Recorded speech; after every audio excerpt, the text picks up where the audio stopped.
Hey, everybody. Welcome to Star Citizen Live. Welcome to whatever we're going to call it. Welcome to my Todd Talk. I'm here with Todd Papy. Todd, how you doing, man? Hello, sir. We don't often get to have you here in the studio, so why are you here this week? Like, you walked in at the beginning of this week, and I'm like, hey, buddy. And I'm like, like a dog who sees its owner for the first time, and like, what are you doing here? Syncing. So just syncing with Sean, Josh, the design team, the writers.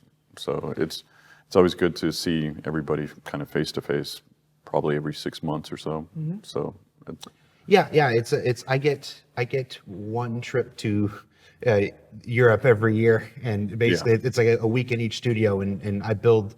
It helps build an entire year worth of video content off of those important syncs, those face-to-face things. Right, but it's I guess from my standpoint, it's when you get new hires in, it's good for them to actually meet people face-to-face and understand their sensibilities. Even things that you normally pick up in conversation versus also in Explanation.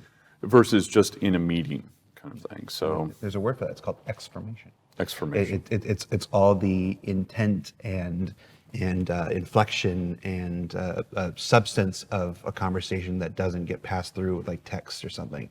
Yeah, but I guess with us when we do Teams or when we talk on Skype or Teams, then you get a lot of that intent, and you can explain what you mean there. But it's also just good to be able to go out and have lunch with somebody or get to know their life outside of work. Absolutely. All right, so on today's show, we are talking about Alpha 3.5 and Alpha 3.6. Alpha 3.5, of course, is playable now on our live servers, and 3.6 is the patch that we are currently a month into developing here of our quarterly patch. We did put a thread up, as we usually do, collecting questions ahead of time. Unsurprisingly, most of them had to do with 3.6 as opposed to 3.5, so that will definitely be a focus of today. You can also submit questions live in either the Twitch chat, where we're broadcasting now. Please preface your question with the word question, surrounded by brackets, and or on Spectrum, our bespoke communication platform on robertspaceindustries.com. And that just putting that question before things helps, because there's a lot of conversation that happens in both channels, and it's a helpful thing for us to see the things that are meant for the show and pull it out from the conversation. So right off the bat, we've got a question from the live chat about VoIP. About VoIP, it says, quite frankly, it's in the game, but few people use it, or maybe or is that because it's not working properly yet? What's your take on this?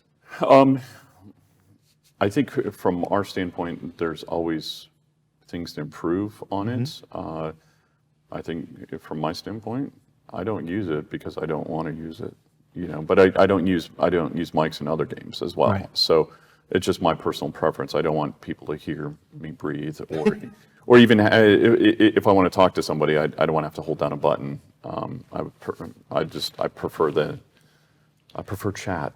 And being able to do that. Now, you mentioned that I'm actually much the same way in a lot of games. If I'm playing in a party with people that I know in real life, I'll use a headset. Yes.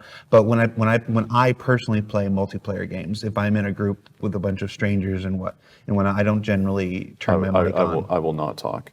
Now, granted, with going back to just VoIP and its progress, we'll be maintaining this and improving it as we go. So I can't remember the specific issues that the guys are tackling right now, but I know that there are some VoIP and VoIP things that we are working on for 3.6. Yeah, it's definitely a cool system for the folks in the situations that that are inclined to use it.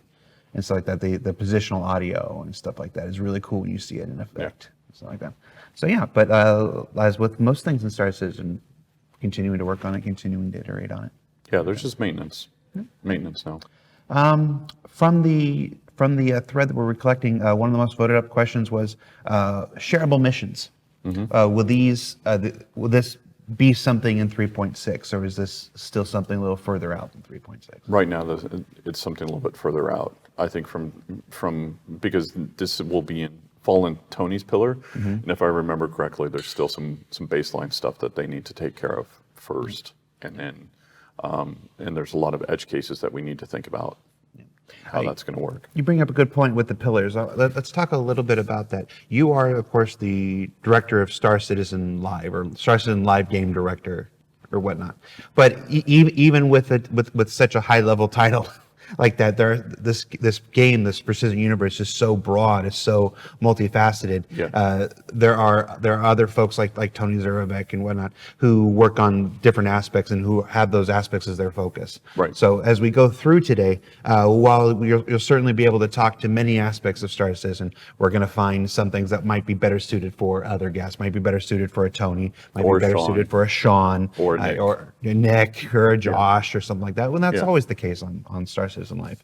So we will absolutely do our best. That's my way to lead into the most voted up question that came in through the week. Is actually one that we can't talk about today, and that was how will the new law system of black markets function in their first version? And the reason we can't really talk about today is twofold. One, that is like the one we just talked about in Tony's pillar.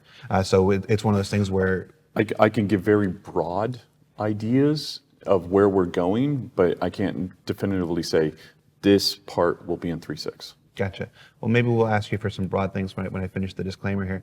But it's Tony's pillar. Additionally, we're in the process of producing more in-depth segments on those for Inside Star Citizen. So that will be the place where you'll hear about that stuff. What can you tell us on the highest level about the law system? So, I mean, right now, basically, we have the SolEd, and then at that point in time, we'll be able to say, okay, here is the law for the solar system, and then be able to have positive zones or negative zones, which add more laws or take away laws based off of the overall arching solar system. And then from there, right now, we're just going through and talking about the edge cases of things. So if you bump another ship, is that really an infraction? Or if it is an infraction, how much is it? And then from there, it's going into making sure that we have the ability to flag what we consider illicit goods.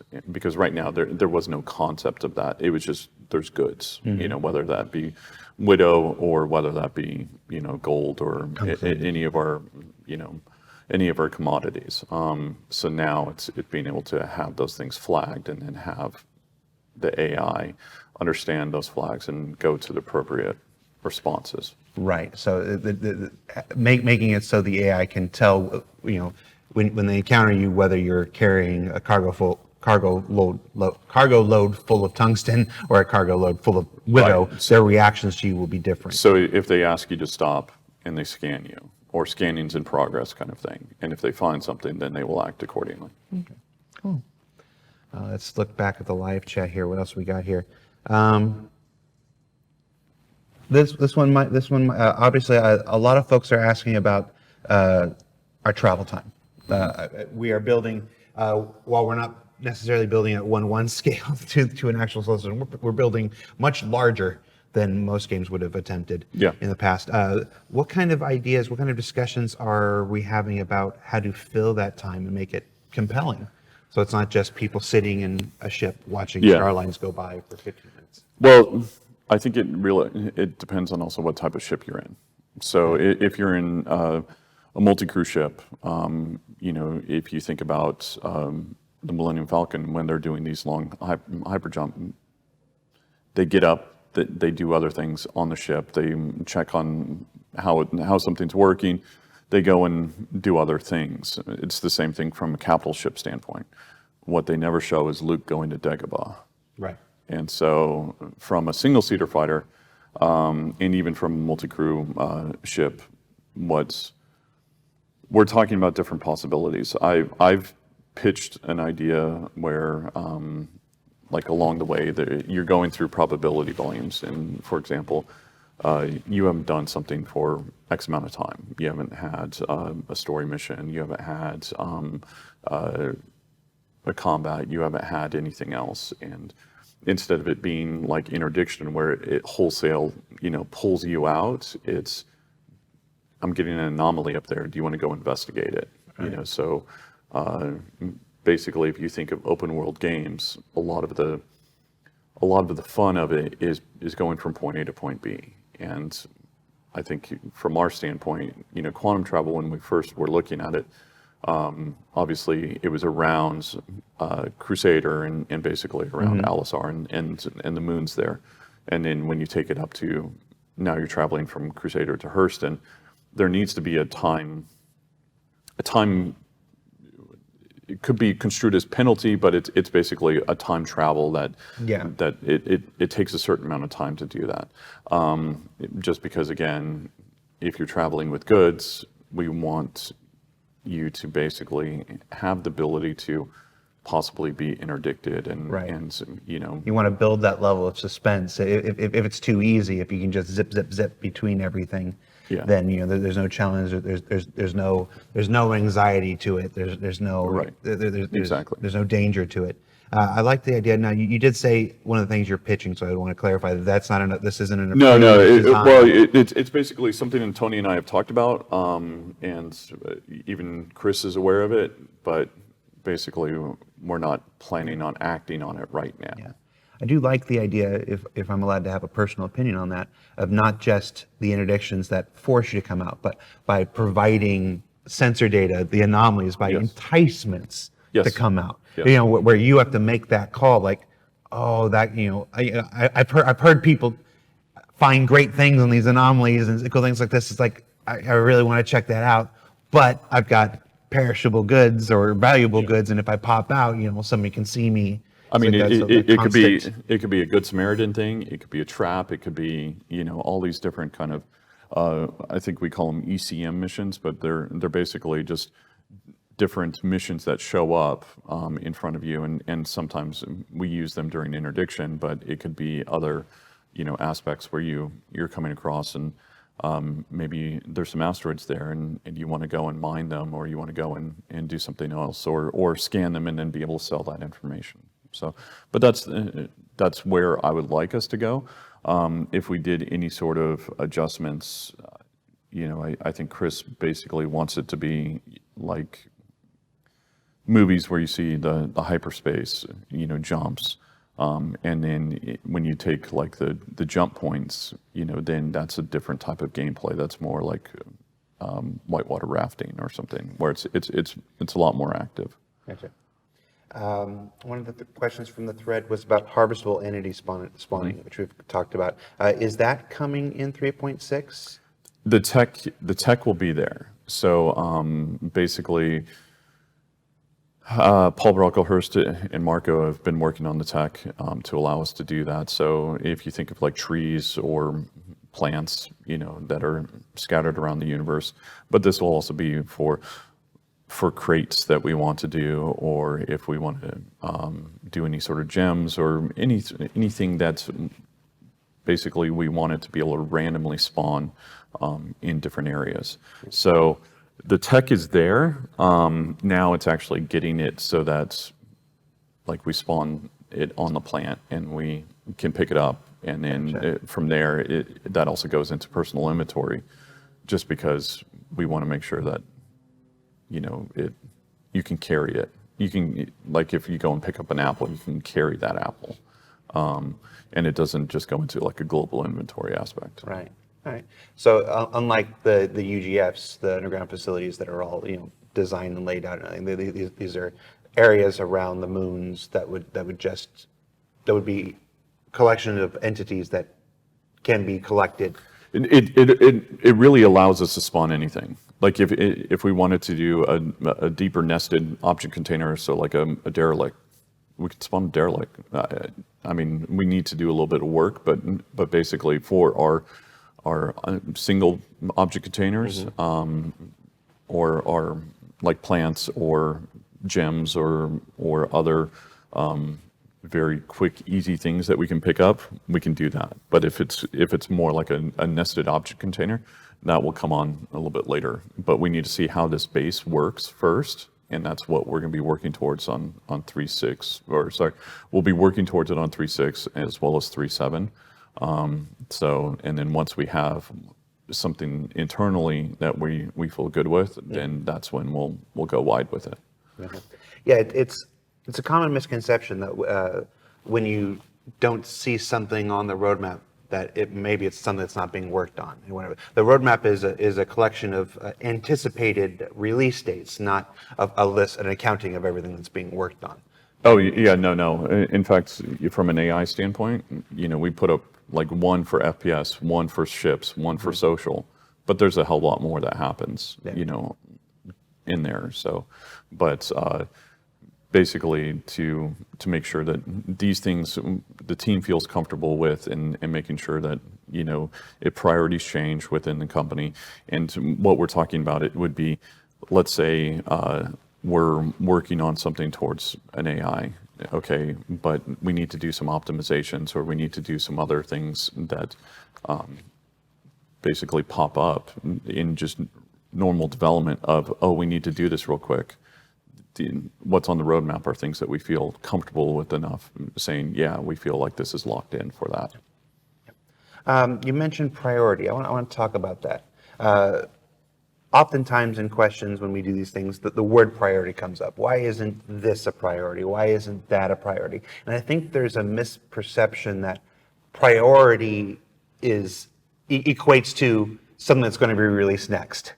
It's like something like server meshing for server-side OCS. Let's talk about that, server-side OCS, or even server meshing, because that doesn't have a bubble on the 3.6 roadmap or the 3.7 roadmap. People think some people may assume it's not a priority. Oh no, we have guys allocated to that right now, and in fact, if we have our feature team hubs, basically key guys on those feature teams have been pulled to work on server-side OCS because of the tech that is needed for it in order to get it working. They need to lay the foundation for those things.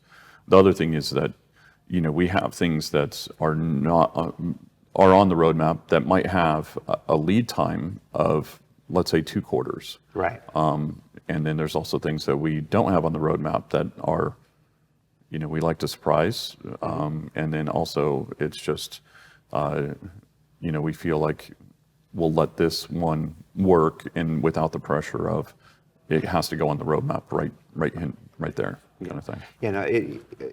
You basically said what I was hoping you would say. Priority doesn't mean this thing is coming out next. It's being worked on. It's continuing to be worked on. It means it's getting the resources that's necessary to do it. But it may be a task. It could be a high priority and still be a task that takes 6 months to complete, 9 months to complete, 12 months to complete. Making something a priority doesn't suddenly make something capable of being finished in 3 months. Yeah. That's not how priority works in game development. No, and for example, like take OCS for example. I mean, Steve was kind of the Steve Humphreys was the main backbone for that, but there were other guys that were also heavily involved, and their priority, could have been working on a feature, or it was supporting server-side OCS. And so there was a lot of tech and a lot of coders that went into that, and worked towards those things. And but I think for Chris likes a lot of balls in the air, and he likes to make sure that these things are being pushed forward.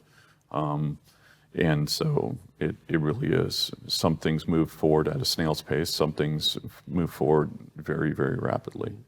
Yeah, when you have a team of over 500 people around the world, it's important to keep them all engaged and all working on something. Yep. And not everybody has the expertise to work on server-side. No. I mean, I think if I could have helped, or if the whole team could have helped, we would have done it in a day. But it didn't work out that way. Yeah. Okay.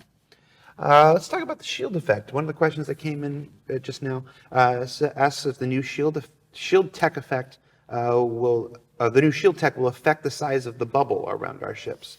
Well, from what I've seen, and maybe it's adjusted, but from what I've seen, it was very sleek and form-fitting versus the bubble effect. And in reality, the way that we did our hit collision and stuff like that was actually the surface of the ship. So this will mimic that much closer. We've done quite a few iterations on shield tech over the course of our development. Trying to with different styles and different approaches over the years. It's been one of the more interesting things to see develop over the course, because it's that and the damage states themselves. I mean, we attempted several different forms of damage states, early on, but it's such an important aspect of combat. Feedback. Yeah. Feedback in combat and stuff like that. And you try a thing. This is game development. It's not game construction. You try a thing, you see how it works, and then if it works, great. And it works how you want it, awesome. And then you move on. And sometimes you try a thing and goes, that's not really what we want to do. And you pull it back. I think it's also just there's things. Okay, this is something we could do 2 years ago. Now that we have different aspects of the engine in place, and also the graphics team have adjusted, and the way that we do our ships have adjusted. There's things that we've done in the past where we're like, okay, we need to go in and update this. One of the questions from the live chat is asking about an odd film grain that was added to the game in 3.5. Okay. I guess, why was that added? Was that something for an artist? Do you think there might be a way for players to disable it? What are they talking about, the film grains? I haven't noticed the film grain. Basically, with our RTTs, so our render to textures, our comm calls, are those types of things. So whether that be when things pop up, and so if you get a comms call and it pops up, okay, well, we want to be able to have something when it actually spawns, so it doesn't feel like it comes out of nowhere, something when it despawns, and then be able to make sure that when we're doing things, let's say you're inside the coil, or you're inside something that is very disruptive, then you get that kind of spattered look, that happens. So it's from our UI development, like we have things that we would consider low tech versus some things that would be considered high tech or alien. So it's just figuring out and from an art standpoint what feels right for these things. And so the first thing that we're working on is basically just creating those gold standards for the comms calls. So the lighting that happens with the pilot, the RTT, how things come in, making sure that right now that the AI will take G-force reactions. In the past they haven't. There had been no need for them. But now, when you're in a comms call with somebody, and then they're flying, you want that kind of movements. And so we have the face animation, and then we need to see what it looks like later on top of their body. Chat's talking about how some people are noticing the film grain across the board in the game. Like it's not just to the RTT stuff. They're actually noticing it in the gameplay. Now I haven't seen it. That's why I wasn't. I haven't seen it either. So basically, if Tyler send comments to Tyler or send comments to Bear, and in particular like a video grab of it, and we'll look into it, because I don't know what it is. Sure. All right. Let's see what else we got. There was another cool question here. Live chat's on fire today. Mission payouts and general income. What are your thoughts on that? Are missions paying out enough? Are they paying out? No, we know we need to do adjustments, and in particular, we were looking at some tech today that's being worked on to get better ideas of how we do these things, and then also we know in particular right now, one of the comments regarding player feedback was, a lot of times, okay, hey, I'm at Delamar, and then I have to travel to Hurston, and then I have to travel, back to Alisar to complete the mission. Right. And versus it being kind of encompassed around those areas, so we cut down on QT times. But then we also need to adjust mission payouts, and that to me is just a kind of constant balance thing that we will be going through and doing. Same with the items and how much they cost and how they work. That's one of the great benefits of the way our development is working. Having a live environment in the middle of our development is we're not forced to figure those things out and commit to them early on. Yeah. We can put a version out there and let our backers themselves tell us, you know. Well, and in an ideal world, what I want to be able to do is get that so that we can just hotfix it. So in particular for mission payouts, right now I believe it's done in subsumption, and it's being done for, basically kind of baked into the subsumption nodes for that, versus I would prefer it to be on the server, so then we can do hotfixes. Okay. Let's talk about player HUDs. One of the questions that came into the thread said, will player HUDs continue to be attached to helmets? This person remembers seeing an old lore post that said something about mobiGlas being connected to contact lens displays. So we actually have 5 or 7 different layers. So one of the layers is basically when you don't have your helmet on, you just wake up, and that would be considered contact lens. And so you'll see a different HUD layout associated with that. Another HUD layout would be when you put on a helmet and then that contact lens goes away or the information is adjusted accordingly. Gotcha. Another thing would be like when you actually get into a ship and how the visor brings up different things, in particular like your target information. And then from there, it'd be any other casting or when we talk about mobiGlas or those types of things, those would be in kind of another layer. So from our standpoints, we are actually doing passes on this right now, saying, okay, what is relevant, and in particular, what is relevant from an FPS standpoint, as well as when you're sitting down in a ship, what is relevant associated with that. So for example, we have widgets or what we consider widgets, and we're working on cleaning that stuff so it moves in and out. But for example, if you're sitting there in a ship and you get shot, you don't know that you're getting damaged. There's no health associated with that besides, just the effects of you bleeding out. Versus like if you take your helmet off right now, you only have to do chat via mobiGlas, which we're fixing, by the way. So that would be on all the time. And then if you think about going into, third-person camera and stuff like that, any HUD associated with that, then that's, yeah. Just entirely. Exactly. All right, so if I understand you correctly, it almost kind of sounds like the way Bluetooth devices pair with each other. In many ways. So when you wake up, there will be some level of HUD available to you on your contact lens. Correct. Or implants, it's 2948, 49 at this point, whatever. Correct. Whether it's a lens or an implant or whatever. So your player character without a helmet will have some aspect of HUD. Yes. And then when you put the helmet on, that pairs with either the contact lens or the implant or whatever, and then they go, okay, well, we don't need this on this level, it's this here on this level. And then it also depends on the type of helmet you put on. So for example, if it's a combat helmet, then that would give you information on, let's say, your weapons. Versus if it's an Explorer helmet, maybe it gives you information on temperature or atmosphere or right. Things that would be relevant towards that career. So that's the way that we'd be kind of, I don't want to say hard theming these, but that's in essence kind of what it is. It's pushing these things towards being combat or utilitarian. Gotcha. And then when you get in your ship, because some ships have hard displays, some ships have holographic displays, stuff like that. And then of course it pairs there too. So now you've got 3 levels of potential UI and it's got a balance. That's the difficult part. So I mean right now Simon and Rich and I think John Dadley are going through saying, okay, like we just bring up all the HUD and we bring up FPS, we bring up ship, and then we overlay it, and we make sure that everything kind of has a safe zone and a safe spot and place to live.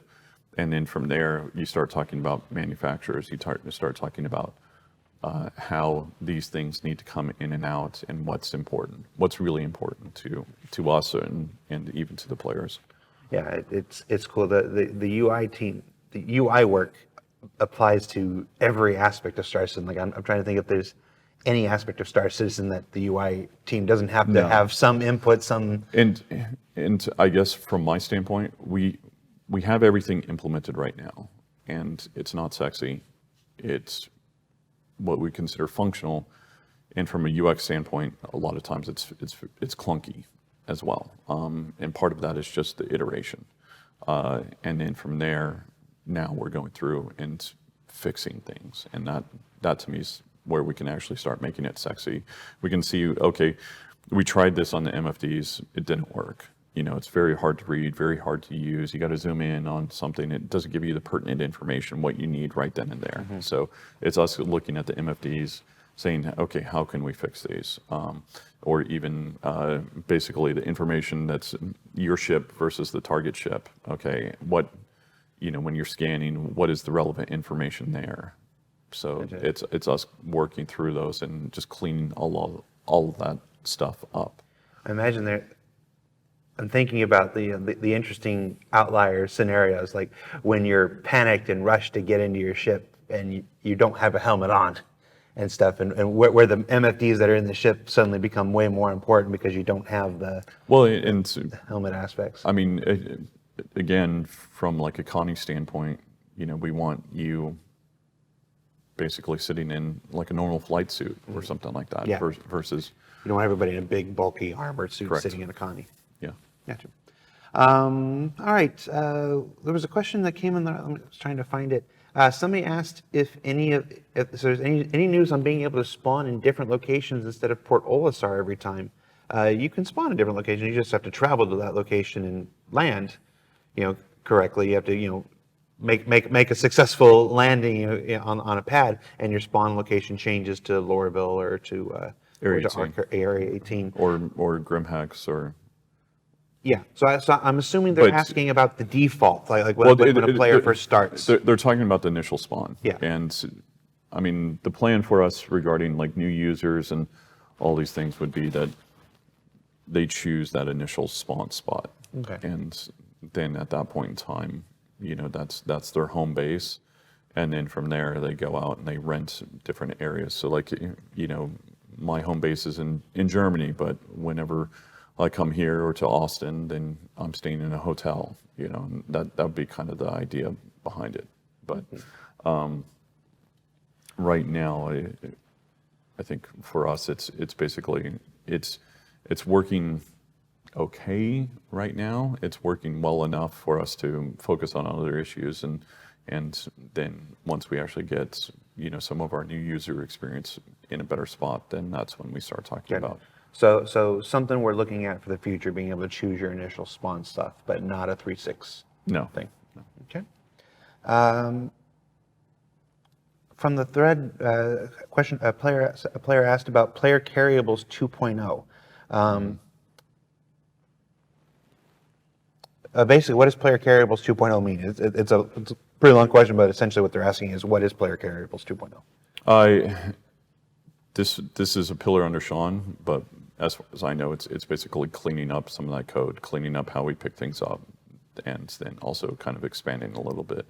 And then from there, like in the future, that's going to be starting to get into what we consider local inventory, that kind of stuff. Okay. Going through the question in their own words, one of the things that they pointed out was the ability to put on or remove a helmet without having to go in through your PMA. So that goes into like personal inner thought and the way that we want, or Chris really wants it, so that the idea of, behind like radial menus or those types of things where you'd have, okay, I want to dance, or I want to take off my helmet, I want to pull a weapon, I want to interact with this door. All of these things would be, in this personal inner thought menu. And we have the code done, but we don't have the UI aspects of it done. So that is on the backlog and for them to do. But right now they're going through and they're fixing the ship Huds and focusing on that. Okay. One of the things on the 3.6 roadmap is weapon attachments. Mm-hmm. What's that entail? So from weapons, we consider that we have 4 different attachment spots: sights, barrel, so sights, barrel, underbarrel, and magazines. Okay. And then from there, it'd be extended magazines or basically any sort of grip, vertical or angled, and then it reducing basically recoil or whatever other parameters we wanted to adjust. Then barrel would be compensator or silencer, and then sights, obviously, iron sights versus red dot versus holo versus sniper scope kind of thing. Right, so it's customization for FPS weapons. Yep. Basically. How's that coming? In progress. I've yet to see it functioning the way that we can right now. Well, here's the thing. We could always go through and from a design standpoint, like an XML standpoint, like we could build the weapons with those things there. It just wasn't available from a player standpoint. And so when you start doing, let's say you have a sniper scope on something and you change it to iron sights, well, we need to move the gun around. So we need to make sure that everything still lines up perfectly with the center screen when you're in ADS. So it's working through those issues and doing it live. I imagine things like the grip changes would affect that quite a bit because we don't fake where the weapon is in it. So if we change the weapon gripping, it's going to come lower. Well, it really is the left hand. So the left hand would. Okay. So instead of it being like this, then the left hand would be like this or angled. Right. Next question about the roadmap comes in ship rentals. We see an option for ship rentals in 3.6. We've been talking about ship rentals since CitizenCon last year. What's the scope of this in 3.6? This is to allow players to go try out new ships, and without going and purchasing them with UEC. So this would be.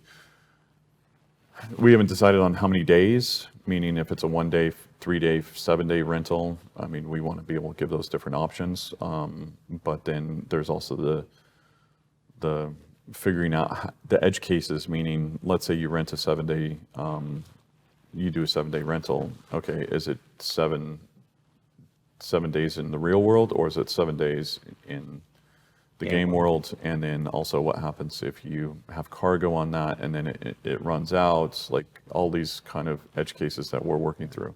But it really is just to allow players to try different things. Maybe somebody wants to try out a reclaimer before they actually save up to purchase one with the UEC.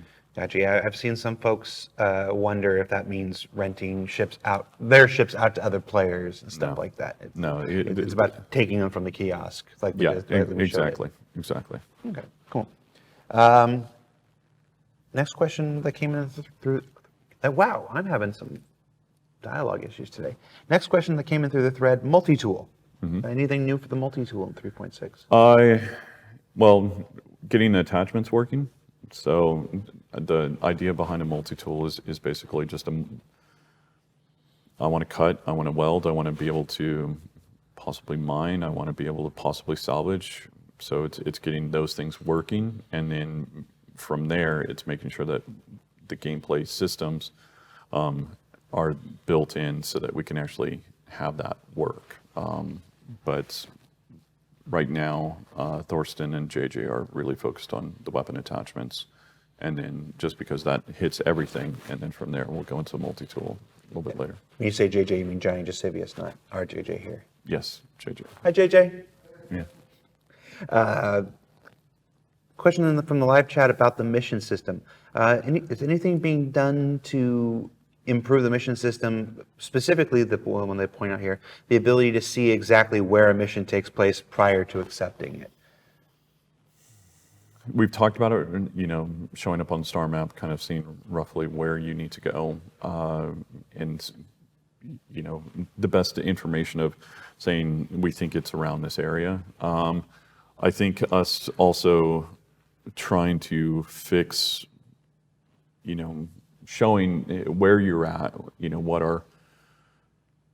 where you're at, what kind of information can we show in the basically in the mission selector, what kind of things you need. So, I mean, there's so many different aspects. Like filters almost. Well, okay, do you need a ship that can transport cargo with this? Is this do you need multiple players for this mission kind of thing? This is stuff that we've talked about in the past, but that is one of the issues that we have in the back of our mind when we're working on these things. Let's talk about misfires. Misfires are on the roadmap for 3.6. The question that came in says, how degraded will our ship items need to be before they start to misfire? And let's just start there. What are we thinking? Is this a thing? I mean, I know it's hard to like put an actual quantifiable number on it. Let's say you start getting minor misfires at 50%. Okay, and if you keep on using it, then maybe that increases into what would be considered a medium misfire, and then from there that could cascade into a high misfire. Whether that happens at 50%, 70%, 30%, that to me might depend on the quality level of the item, as well as the user interface and making sure that we actually give the player proper feedback, on it. So they know why it's happening. They know what it is. Yeah, exactly. So showing that, if a misfire happens, then it's brought to your attention right away, either through an annunciator panel, through an MFD, or just straight up, in the center of the screen on the HUD. What about repair options? Like when you notice something starting to misfire and you see a component degrading, do we just have to wait until that component dies and then replace it? No. Or? So, I mean, the equivalent would be, let's say, without completely replacing the part, you can never fix it to 100%. But, is it that when you repair it, maybe it goes to 99 or it goes to 90, and these are things that we've been talking about. Like we don't know yet. We do want some concept of, if you abuse it, then you're not going to be able to repair it to 100%, or you won't be able to repair it to, maybe if you've had a lot of misfires, then maybe you can only get it to 75%, versus if you've only had one or two misfires, then you can get it back to 99. These are all. If you run it into the ground before you try to repair, you're going to have a hard time, kind of thing. Yeah, basically.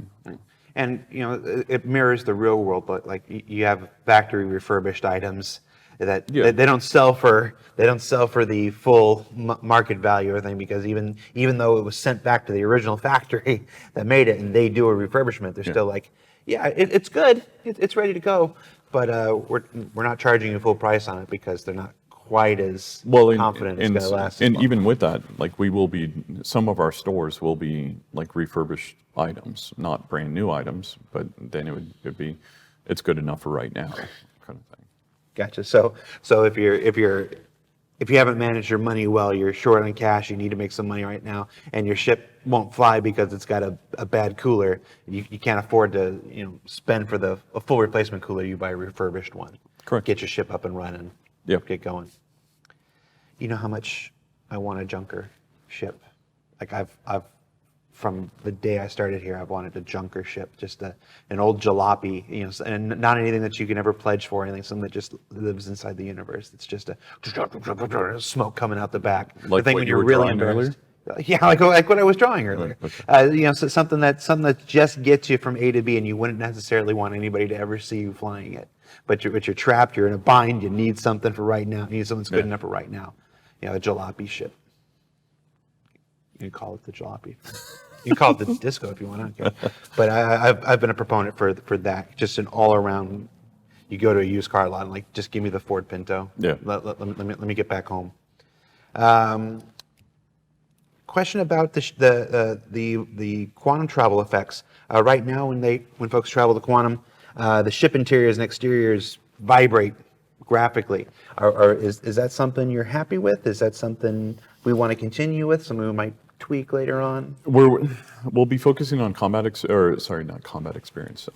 We will be focusing on combat experience, but it's also the cockpit experience. So how much power is drawn when you go into QT, basically what happens to the different light states, also the feel of that movement, I mean, like right now when you get interdicted, there's a definite kind of slam on the brakes feel to it. I think that it can be improved. It was very first pass. So when we do the cockpit experience and then get the smoke effects and other things sparking in the cockpit, like that to me would be one of the states we'd look at, just because now that we have these different kind of bespoke states, meaning we're in quantum or we're flying, or basically this thing is being interdicted. These are kind of what we consider, or scanning or mining. These would be considered kind of bespoke states that we switch between. So making sure that those things work, the cockpit experience works across all of those. There also might be room to explore. We have all these different components, all these different qualities of components and grades of components and stuff, and even types, industrial and racing, stuff like that. Maybe certain quantum drives have different effects or achieve the same goal through different means or slightly different means, or one's a smoother ride with less visual distortion or something like that. And I'm spitballing here. This isn't approved design or anything. What Todd was saying was making me think about ways we might be able to change that or affect that later with just different components. Safe zones, no-fly zones. They use the term safe zones. We call them no-fly zones. This person just... No. Well, I guess to me, there's safe zones, which are... green zones. Green zones. Green zones, we call them. Okay. So no matter what, no-fly zones, or what we would consider restricted areas, will be there. Yeah. Just because of griefing purposes, so on and so forth. So now, as far as green zones, and basically... That's probably what they're asking. Yeah, can I pull my weapon or can I not pull my weapon? And I'm sure that this has to do with law. And basically the goal for us is, yes, to be removing green zones in the future. Now, in order to get there, I think that basically you need to have the law in place, and then you also need to have security of some type in place. So whether that be automated turrets within the areas or some sort of punishment if that happens. So basically, if one guy starts shooting, then this is what happens to you, and you get knocked out, or you get killed, and you get punished. So that's the part that we need. First is law, and then it's basically the subset of that would be security, and then at that point in time, I think we start playing around with removing it and seeing what it really feels like. Yeah, I know Chris is a big proponent of real world, of intrinsic, trying to think of the word I'm looking for, but things that are as they should be in the universe if it were live, and a magical zone that prevents you from pulling your gun out of your holster, isn't indicative of what we want to do. No, but I guess at the same time, you want to know that certain areas are safe. So, and when you go into ArtCorp or you go into these areas, there's security areas. So the idea would be that you need to holster your weapon, or you need to basically drop off your weapon there, so that you're not bringing in something that somebody else can. Yeah, I find that much more diegetic there. You hit a customs thing, and it's like, no, you don't get to go into ArtCorp. You don't get to go into Area 18 with your weapons.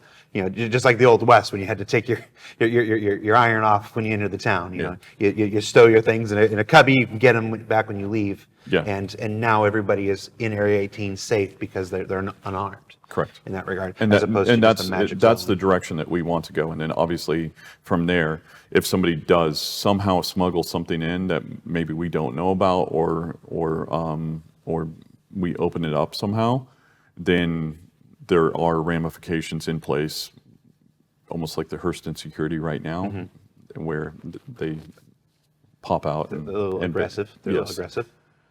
Yes. we know we need to fix that. I will admit I don't get to play the game as much as I want to, but I went to, when we were prepping for the other thing for the stream the other week, I went to Hurston, and I was not. I had a greeting. I was unexpected. It was very vicious.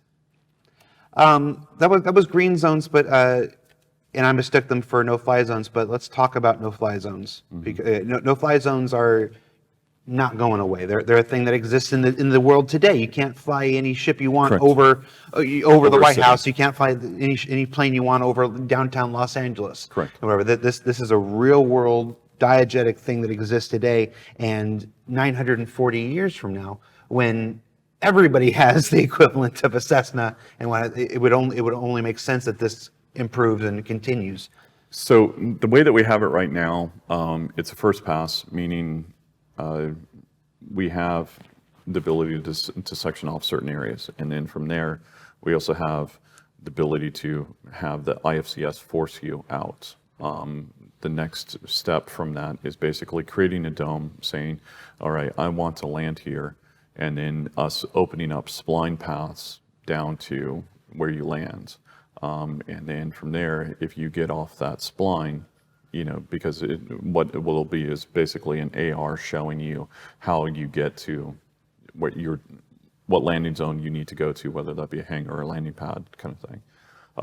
Once you actually get off that path and you start going to the extents, then IFCS will take it over again. Right. So it basically is making sure that we don't get people dive bombing or we're basically griefing other players. Yeah, we talked about, obviously you can't just fly over anywhere in downtown Los Angeles that you want. ArcCorp is an entire planet covered in downtown Los Angeles to an extent. Well, and also, I mean, the way that we build things, from a lore standpoint, yes, that's why we have a certain hard deck associated with ArcCorp. It's also just the way that we build that, from a design or from an art standpoint, the way that we build the palms and everything, associated with building a city planet, we have to, I don't want to say cheat, but we have our working pipeline for that. And sometimes maybe it doesn't hold up as well as the Sahara or something like that, but it's not built that way. It's built differently. So there are gameplay reasons, from a development standpoint of also why we don't want them landing, in ArcCorp in the middle of nowhere. Yeah, flying a plane in the middle of Area 18. Correct. Before I move on from it, no-fly zones, are there anything you'd like to change? Anything, where do we want no-fly zones to go in the future? What are we hoping? It's the difference between plans and what you want. I mean, for me, I want to finish the initial design. So basically, in our development, a lot of times we do things via iteration, and then we say, okay, it's good enough for right now. We haven't finished the initial full design of it, so I'd rather finish the initial full design, get some of the visual aspects out of there, make sure that we are giving proper information regarding the UI, getting the AR paths working the way that we want them to work, getting the ATC and basically the people interacting with you, the voices associated with that, getting all of that stuff polished. Right now, it's not very polished. I wouldn't consider it polished at all. It's basically, let's slam it all in. Let's start seeing what's working, what's not working, and then do adjustments from there. So I'd rather us finish off all of that stuff first, and then be able to really start taking a look at and say, okay, was the initial design, now that we have all these things in place, was that good enough, or do we need to adjust, how this feels getting in? I like that. It's obviously no-fly zones have been a hot topic since they were introduced. But, it's. I mean, when I mentioned it, the chat lit up with questions. So I wanted to spend a little extra time, getting your thoughts on it and where we're going. And I'm interested in, at least for me anyway, I'm interested in seeing the full, complete. Yeah, I guess from there, where we really see no-fly zones would be around major landing zones. Towns and those types of things, I don't think we'll have those. Or, kind of any sort of outposts. I don't see us doing it on space stations or anything like that. It really is just kind of these bespoke landing zones. And obviously also when you start thinking about things that are like Levski, it doesn't need it because it's not open. Right. You know, we really needed it once we built Lorville, and then obviously with Area 18 being open as well, then, you know, we need it in order to make sure that the players there don't get some random shots, you know, or some random missile. Because Protecting the gameplay experience that we want for that area. Exactly. Okay. I mean, that's really what it's meant for. You know, whether we look at ArcCorp and we say, okay, the hard deck right now is 300 meters, and we take that down to, let's say, 100 meters. That's something that we can take a look at and do. Okay. And that was me opening the drink. Very slowly. Yes. All right, we are almost out of time, so let's do some rocket questions here to just see if we can get a couple more of these in before we have to let you go. We talked about the customs, the idea that you could check in your guns. That we see custom stations in areas like Area 18. Are customs going to be functional in 3.6? No. Okay. Will there be any competitive PvP missions in 3.6? No. The way that we build our missions are basically, we would consider them like ecosystems. So if, let's say you need to go to a down satellite, I need to go to that same down satellite. So that's the way we pull players together versus me saying, in the future, it might be that there's a bounty on you and then I need to go and get that bounty. But right now, you know, but it could be that you log off.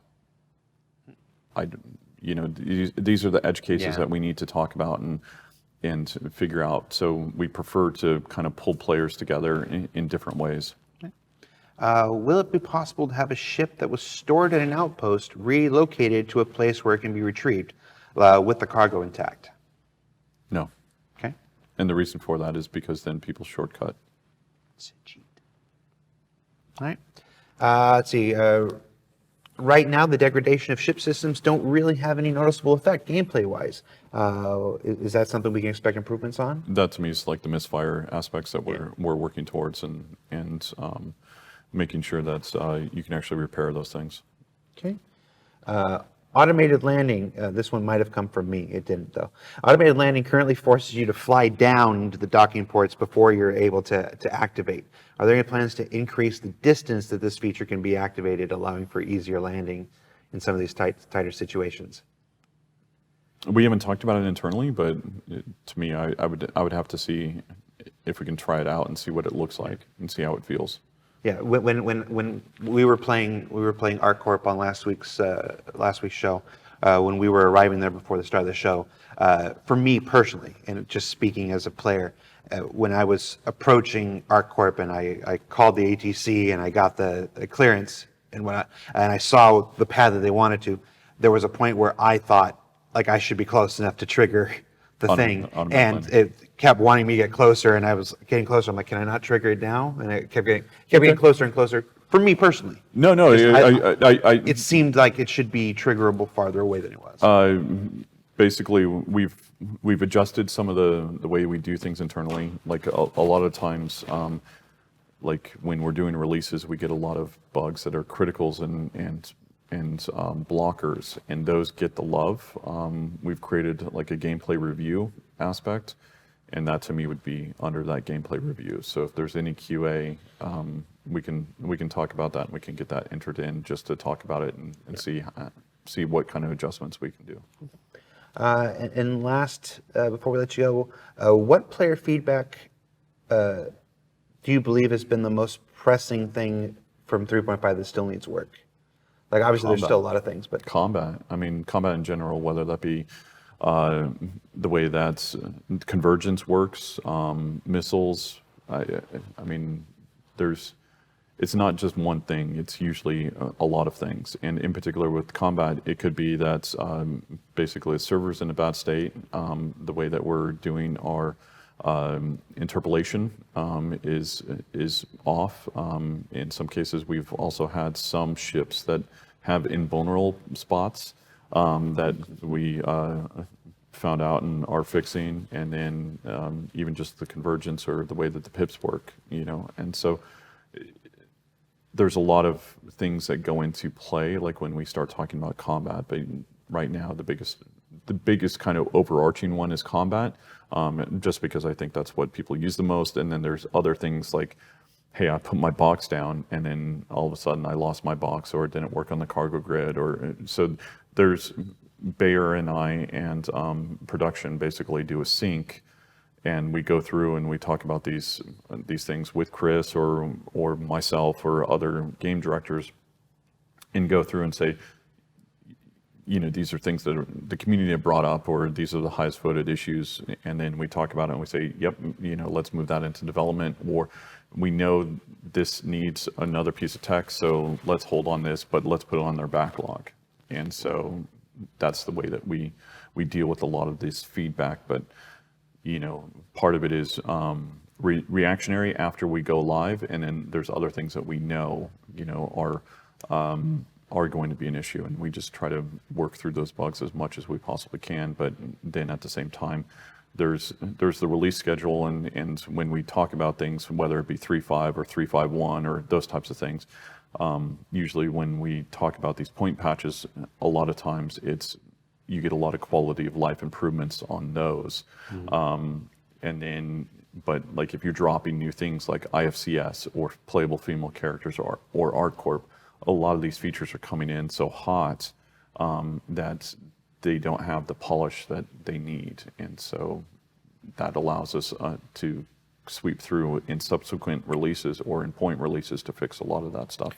Yeah, it's we talked about the advantages of running a live environment in the middle of your game development. There are also obviously challenges to running a live environment in the middle of your development. I mean, it's basically, some of these teams have 6 weeks to build a feature, and then they got 6 weeks to basically get it stable, get it basically working the best that they possibly can, and then get it out to public, based off our 3-month cycle when we start doing feature locks, and then there's content locks, and then there's, when we go to Evocati, that's still roughly, in an ideal world, that's 3 to 4 weeks before we go live.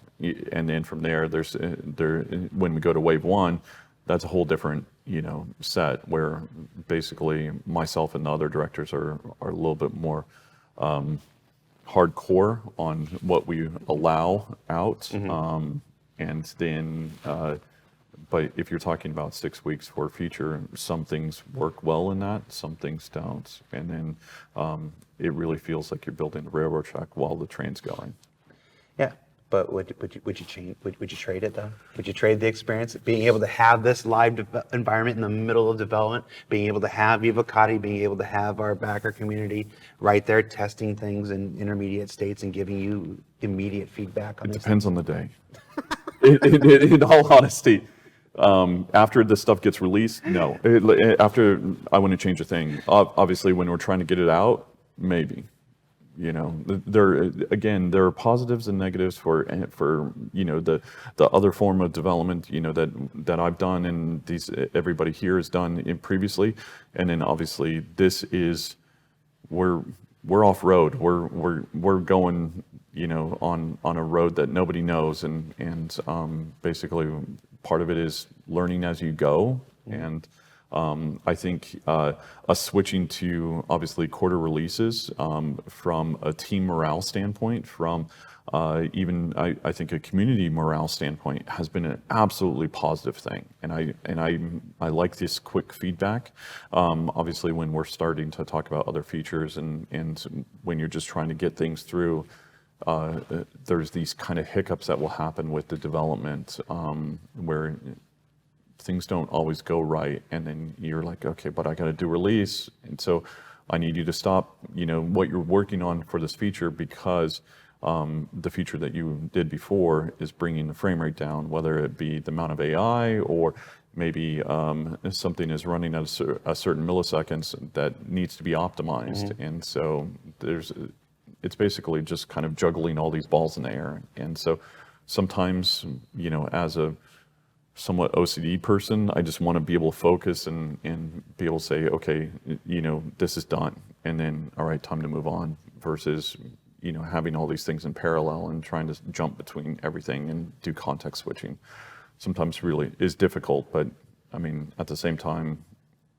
the opportunity that we have here, like, yeah, I want to change that part, but the way we do development sometimes, maybe. That's an honest answer. So it is an honest answer. It is an honest answer. Thank you so much. That's it. That's all we got for Star Citizen Live today. Todd, thank you so much for taking the time to be here. I know you've got a plane to catch going back to Europe. Going back home. I won't see you again until the second half of this year. Yeah. Well, I don't know. I figure I'll come out probably again the beginning of next year, but I don't know if I'll be out again before, because CitizenCon being in somewhere. I don't know. You were blinking at me, so. I stopped him. Yeah. Nick, I stopped him. Thank you. All right. That's Todd. That's me. This is Star Citizen Live. We'll see you next week, everybody.